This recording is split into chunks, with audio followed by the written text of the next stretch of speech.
Hello and welcome to another episode of the Feel Good Birder podcast. I am your host, Jimmy Rosebrook, and I am joined, as always, by the revered Jeff Smith. Jeff, how are you today, buddy? I'm good. We're recording a little earlier than we typically do record, but good afternoon to you, good sir. Yeah, it's no problem. I'm glad we can do it a little earlier today so I can hopefully post the episode. But Yeah, there we go. before we get going, I know we talked about it on the last episode. I looked up all the synonyms of esteemed, and so I'm gonna, for the next few episodes, I've got a new descriptive praise word for you. So There we go. I get like ready it. for I that. like it. All right, so today on the Feel Good Birder podcast, I came across this story on my Instagram reel, but it was awesome. It's a little bit different than what we normally cover in our Feel Good stories, but it is a good one, and I think it is perfect for this platform. So, Jeff, if it's okay with you, I'm going to dive right into it. Go for it. All right, so today's feel-good story is about a boy named Samuel Henderson. He's 11 years old from Choctaw, Oklahoma, and he is renowned for his remarkable ability to accurately imitate over 50 different bird calls. Oh wow, that's quite a lot. Yeah. So it says his passion for birds emerged when he was only 6 and began mimicking the calls of various species, starting with the great-tailed grackle. And if that's anything like the boat-tailed grackle, because I can't say that I've heard a great-tailed grackle call, but a boat-tailed grackle, even a common grackle call, they're pretty unusual. Mm-hmm.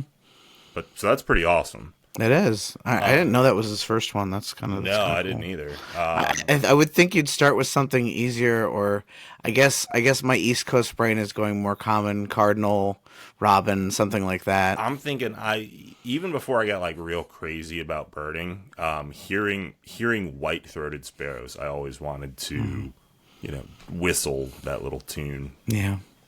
But all right, a little more about Samuel. In May of 2024, so this story is about a year old, he entered his school's talent show. And I should backtrack a little bit. Samuel, he's on the spectrum for autism, and he also has Tourette's. So his mom was like, I don't know if I want, he's sort of putting himself out there for potential bullying, stuff like that. But one of Samuel's teachers talked to his mom and was like, hey, you should if he wants to do it, you should let him do it. And he did. And not only did he win the talent show, a video from that talent show went viral on TikTok, of all places, got millions and millions of views, and he's got praise from the birding community, the public, and he was featured in Audubon, and he was on a TV talk show. I had a note of which one it was, but I don't see it now. That's really cool, though. Oh, That's awesome. That's like super cool. I know that to borrow something, I know a few years ago on one of the late night shows, I can't recall which one it was, but they were talking about the bird mimicking contest that they have every year. It's like a mimicry contest. Yeah. I mean, they're used to doing like one, like maybe two. This kid has 50. Like he's a shoo-in. Well, I know exactly. I thought there was they picked one species, or I don't remember exactly. I know what you're talking about, but I saw a clip from that, and it was a girl. It was this chick doing a turkey call, and it was just the craziest thing to watch because she's just a normal looking chick, and she starts doing this turkey call. It's like, what? That is like crazy, but it was cool. Yeah, I think they used to feature that on one of the late night shows. I know, I think it was the Daily Show that Oh, then they they were making fun of him. It well, wasn't no, like, no, oh, no, check this out. It was like, look at all these knuckleheads. they also talked about it on John Oliver too, I think. But like he really got into it though. He overtakes a lot of bird stuff as well. I'm pretty sure that one of those may be an upcoming story, Yeah, possibly for a yeah. feel good story. I think those are really good. We could But definitely do that. man, 50 though. 50 species. 50 species. Anything that jumped out at you? Like, I mean, Bow-toed grackle obviously would jump out at me, but like anything like I willow watched ptarmigan or like something weird? I watched a clip of him doing it, and Uh-huh. I was more mesmerized by just the range he had. The accuracy and the Yeah, range, yeah. Yeah, yeah. He could definitely. It was good. It was accuracy and range. Oh yeah. Yeah. Those tend to be good ones, you know. So I'm gonna close out our feel good story. I've just got one last thing. Samuel aspires to become an ornithologist, which is fitting. Yeah. And he wants to continue to deepen his understanding of avian species and contribute to bird conservation efforts. So That's awesome. I hope we see him down the road out in the field, you know? Like you never know. I mean, at 11 years old, he's he's probably 12 now, but he's still young. He's definitely doing good stuff for birds, birding, birders, everything. Yeah. So that's awesome. That's such a cool feel good story though. Yeah, when I saw it yesterday, I was like, you know what, that is a little different than what we normally talk about, but I think it's perfect. It works. It works. It made me feel good. I don't know. Oh, You yeah, know, no, like that's really all I think the criteria should be at this point. But exactly. 50 species. 50. 50 Yeah. species. Oh, There's you know something what? else with 50 species, right, Jeff? There is. Hey, if I didn't know any better, I'd think we were making a segue. Look at that. Yeah, you like how I did that? Jimmy and I went out yesterday and actually ended up getting 50 species of birds. This was over at Patuxent National Wildlife Refuge, so something great, especially considering everything going on with the national park system and national wildlife refuges. Definitely want to visit as much as we can, you know. So we went over there. That was it's a national wildlife refuge that's split between Anne Arundel and Prince George's County in Maryland. Yes. And we sort of went out with that goal in mind. The intention was there, yeah. Yeah. Pax River, for Jeff and I, it is the closest. I don't want to say facility. It's the closest national wildlife refuge adjacent type thing because they call it a research refuge, not a wildlife refuge. Which, fair enough. But it's a cool place. It's close. It's sort of in a weird area. You wouldn't expect it to be there, you know. No, it's kind of where we're at. The surrounding area, Laurel, Bowie, Maryland. It's suburban Washington and Baltimore. So it's a much more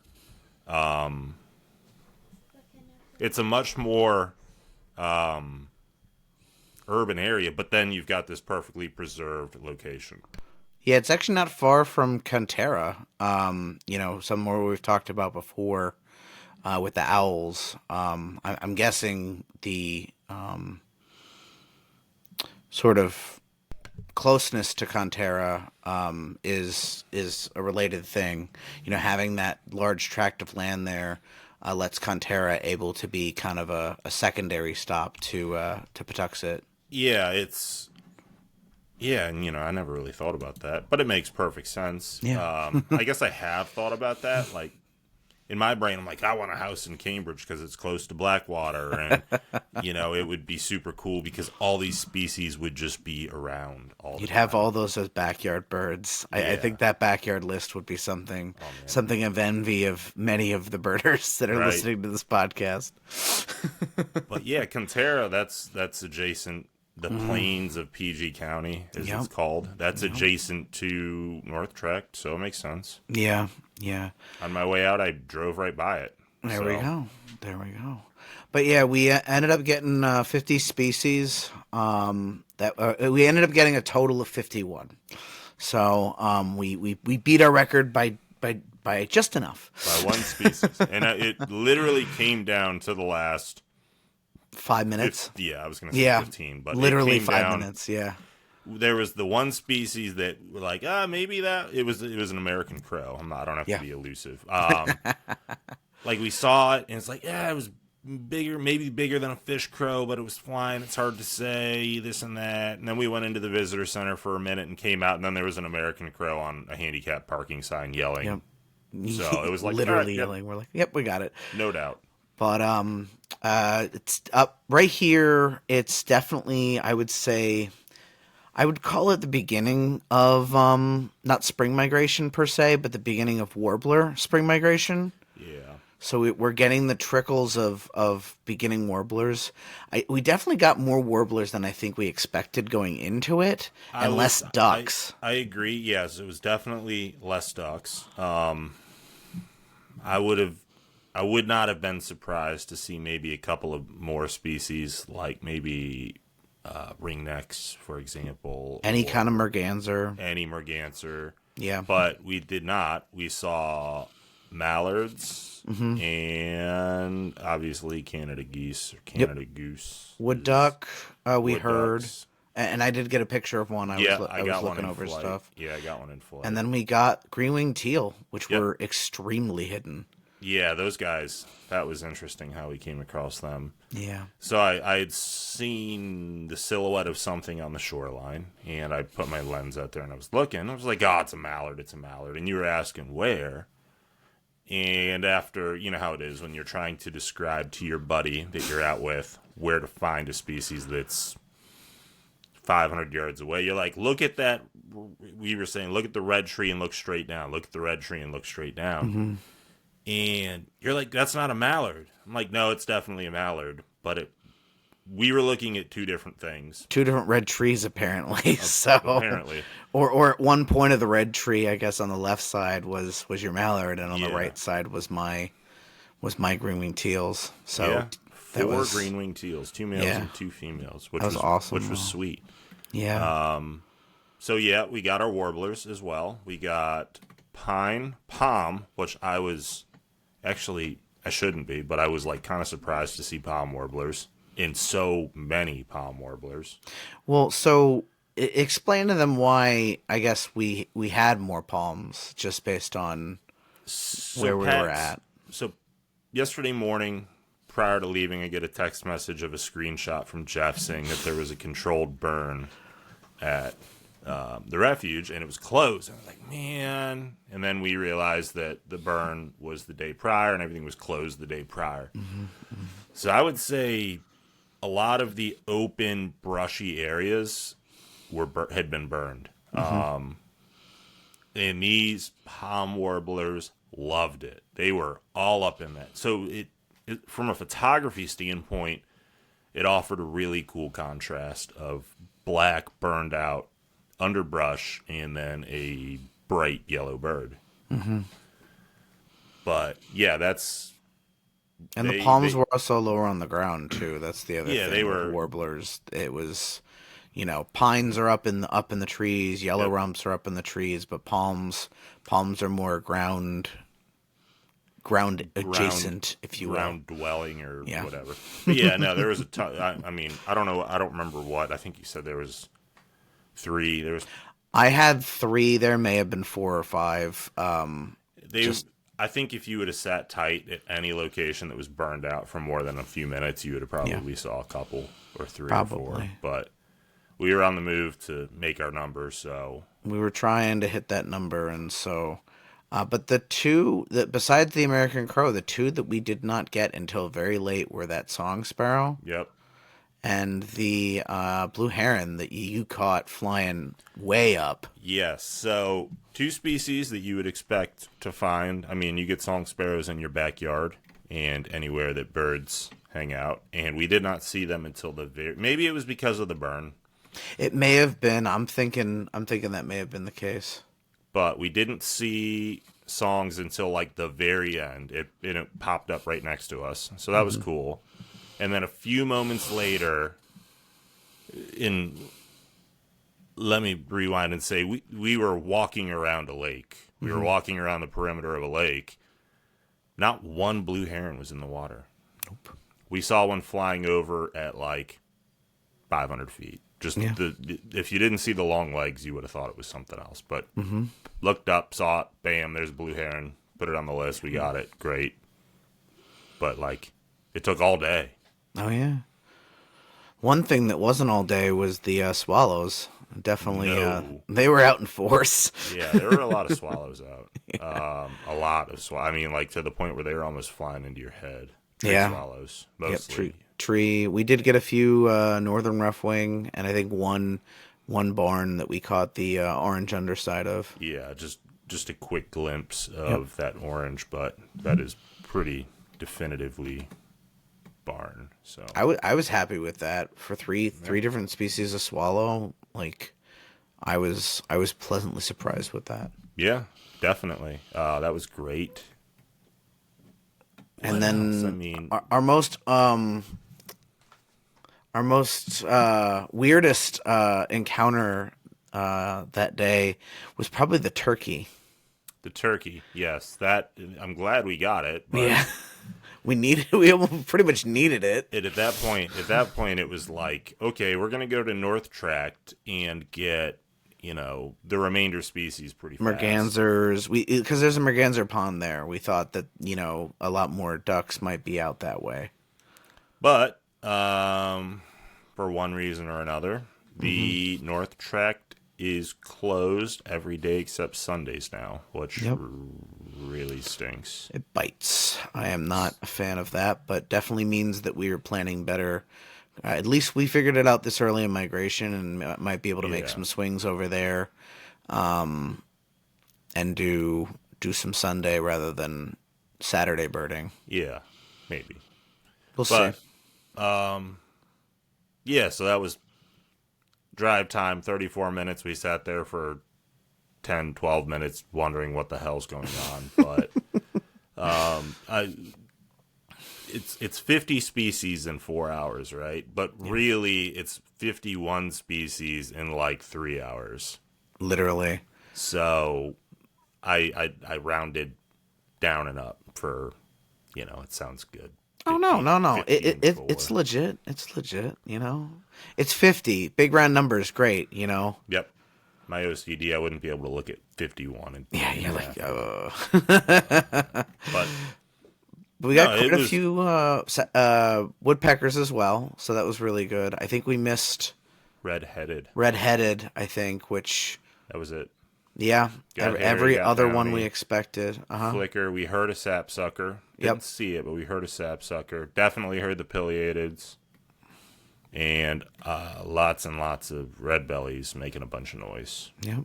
laying their claims. And It was a good exercise, I think, in having a different goal, especially for you, Jimmy. I know you're more photography minded, and so Well, I think this yes. was different for you especially, but definitely for me to have a number in mind in my head when I was starting. I don't want to call it a challenge, but it was a challenge. But it kind of was. We need to get you looking through the viewfinder. We need to come up with like some kind of photography challenge. I think a photography challenge would be great. Coming down the road, I think that might be something we end up doing. Yeah, and I know species challenges is definitely Those are something from my side from the birder side and the species side of things. I think is more my right, bread and right. butter, if you will. But I think photo challenges would be But, fun too. It's maybe the photo challenge could be tied into the species challenge, right? Mm-hmm. I don't want to do too much on that day, especially if we do bigger numbers. No, I've got something in mind. Okay. And it would be something. It would be a different day. And unfortunately, if we were to do what I have in mind right now, we would have to do it like tomorrow. But fun! All the native photograph all the native woodpecker species in one day. That's not a bad idea. I think.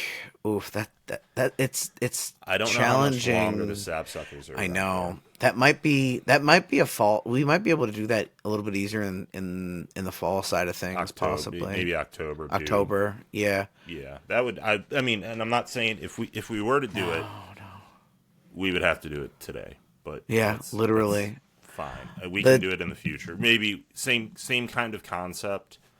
I don't want to say warblers because warblers, not only are they difficult, but there's so many of them.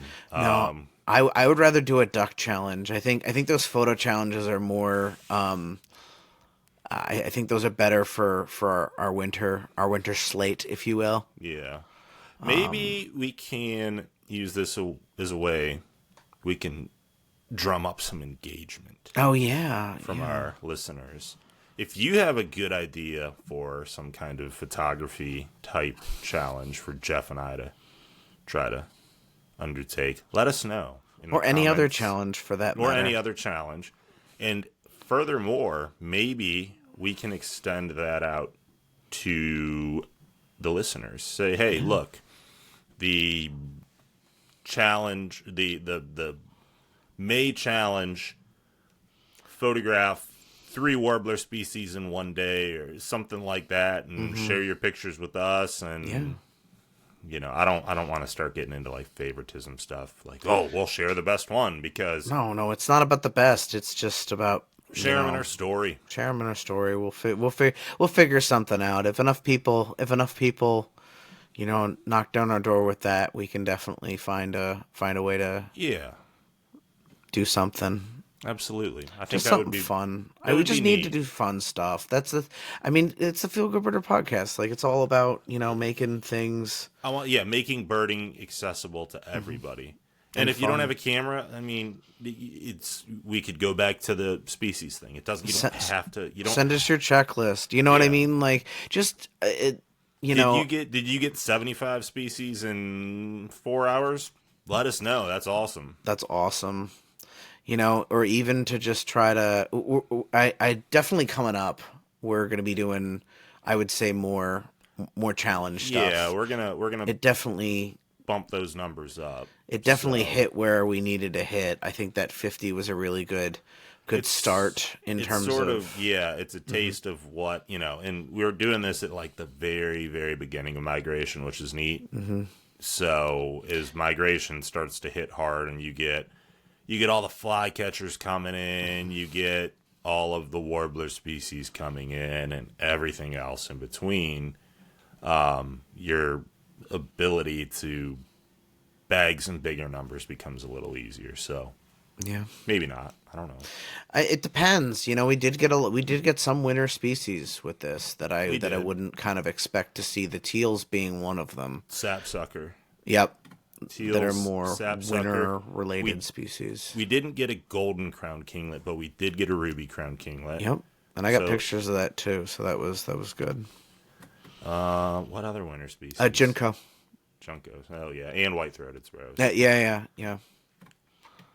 But cool. I mean, it was a good day. It was a lot of redwings though. I know they were all over.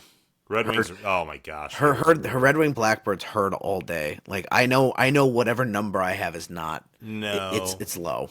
And beyond that, I mean, I think the two, if there were two species that sort of stole the show for quantity, it was definitely red-winged blackbird and tree swallows. Tree swallow. Yep, those were our two that we saw again and again. I haven't posted it yet today, but keep an eye out on my Instagram over at JRMD Birds. I've got some tree swallow shots from yesterday that I'll be posting up. And if you're listening to this, actually, anytime after we record this, they'll already be up because after we record is when I'm going to post them. There we go. But, so they'll already be up. Yes. I'll have some shots from that day too. I'm a little backlogged on my editing, but these things do happen, especially coming into spring migration. That Yes. sometimes still processing some duck pictures and still trying to get through stuff, and so sometimes it's not. It does. Yeah. I mean, Yeah, everyone's got their own flow. I'm real terrible. Like I'll go through my SD card and I'll find 4 or 5 shots that I really like, and then I don't give anything else. I look for the easy ones. Like, oh yeah, this one was framed good already. It's sharp. This, that, and whatever. Before, when I was making a really big effort to post every single day, I was posting some stuff that maybe wasn't to my standard now, but I need to be good enough photographer to be getting those kind of pictures and being able to post every day or whatever. I'm worrying way too much about social media, but It's a part of what we do, though. So just engagement and trying to, I'm definitely more of a photography for documentation. I would say a lot of times. yeah. I do have a lot. I do take a lot more, I would say, photos of different birds, whereas Jimmy will take many pictures of the same bird. Yeah, I've said it time and time. I'm for photography. I'm quality over quantity, but here lately I'm getting quantity and picking out the quality, which is totally fine. Yeah, it's fair. It's a different part of the photography journey with birding. Especially when you pick up, spring migration and things are, changing, and the birds that you're looking at are moving differently. You're able to. Yeah, no, definitely. You're getting some subtle changes in plumage, which is cool, stuff like that. Like the what was it that we had that had both plumages that we were looking at? It was the goldfinches that we saw on the feeder. Oh yeah. Oh man, molting goldfinches have got to be. There was that one in particular that we were looking at that had. There was a male like and female. Yeah. The male had his head was totally molted, so it was bright yellow. But then it sort of transitioned down his neck and his back, and it got duller and duller all the way down. So it was a really neat, clean transition all the way down. Mm-hmm. I didn't get a picture of him. I would have liked to, but I did, and I may end up posting that. Then post it, Jeff. I know, right? I have to edit. I'll probably end up editing that today, tomorrow. Just trying to. I thought that was a really cool picture, though. It's not just numbers of birds. Sometimes it's the different things that they do. It's I think having more than one goal when you go out makes it cool too. Like having one really clear defined goal, going out to see birds, that's it. But like having little sub goals, like I want to see 50 species and I want to get really nice pictures of some of them. And it's you don't get as bored as quick. Not that I ever get bored birding. I could have stayed at PAX probably all day, but probably. You know what I call those though, Jimmy? What? Side quests. Side quests. That's one way to put it. That, at least in my brain, that's how I think of them. No, it's good. It's definitely relatable. Yeah. But yeah. So, other news that I'm going to share real quickly. Joffrey, this may be a surprise to you, but I hope it isn't because I feel like we've talked about it. Oh, you're good. Go for it. This episode of the Feel Good Birder, you may not just be listening to it. You may be watching this episode because starting here, moving forward, all of our episodes will be on YouTube. So I encourage you to check that out. Maybe give us a follow. It would actually help us out quite a lot because once you hit a certain point on YouTube, you can live stream. Yep. And I wanted to do more of the live streaming stuff. The last time we did that was a lot of fun with Angela.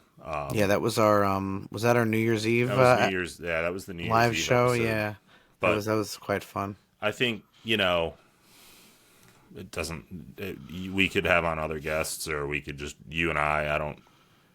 We'll figure it out. Yeah. We're trying new things out. It's 2025. It's a new year where things are things are different. Things are evolving. Birds are different. Life lists are getting bigger. It's all these new great things are happening, and Yeah. we want you to be a part of it. Yes. Absolutely. I think, yeah, if you have a really awesome feel good bird story that you want to share with us and we can share it here, I think that would be cool too. Right now our big thing is sourcing the internet, Yeah. social media, news outlets, and I don't think there's any shortage because lots of people like lots of birds, but sometimes having some more intimate, personal, cool, feel good bird stories is kind of neat. And I know that sometimes, with both of us being from the U.S., we, might see other bird stories that might be more, I would say, U.S. centric in terms of the Right, yeah. birds. And so it's definitely good to get, An international perspective. yes, or some sort of flavor in that respect, just trying to, we understand that a lot of the birds we talk about are U.S. birds because that's where we are. Yeah. But there are definitely birds elsewhere in the world, and as we continue to grow as a podcast, and we continue to talk to everyone out there, we'd love to expand that too, and just Yeah. make things more fun, make things Exactly. feel good. That's No, that's it's- really where we're at. Exactly. Jeff, you said it perfectly. There we go. You've taken the words from my mouth, and now I'm at a loss for words. Sorry. No, it's fine. I think So we pretty much covered everything today. We could probably talk about 50 birds in 4 hours, much, much more. for another 4 hours, Yeah. How much can you talk about 4 hours of birding? 8 hours. 8 hours. I could do it. That might be our next challenge. No, I'm totally kidding. 8 hour podcast coming at You. you. Don't tempt me with the good I times. know. Don't tease me, please. Don't tease me with that. Yeah, so But thanks everyone for Yeah. tuning in, for being here as we go into spring migration here in the U.S. and I guess the northern hemisphere. But definitely we're we got getting more ready to exciting. Yeah, we're go getting for ready it. to see all those beautiful birds coming back from South America. So And I know we've got some gold birds too that will definitely keep you in the loop on. If we do get lifers, my hope is that we can share them here and begin to bring you guys in and understand our journey as birders more. absolutely. All right, Jeff. Why don't you close this out? I'll close you out. Per tradition. There we go. You close this out. Again, thanks everyone for listening. And if you're on YouTube with us, thank you for watching us during this, I would say, inaugural, video format. If you're still listening, definitely we're out there on several different formats, including Spotify, Apple Music. So tell your friends, let them know we're out here, and we'll definitely see you next time. Yes, but until then, happy birding. Happy birding, everyone.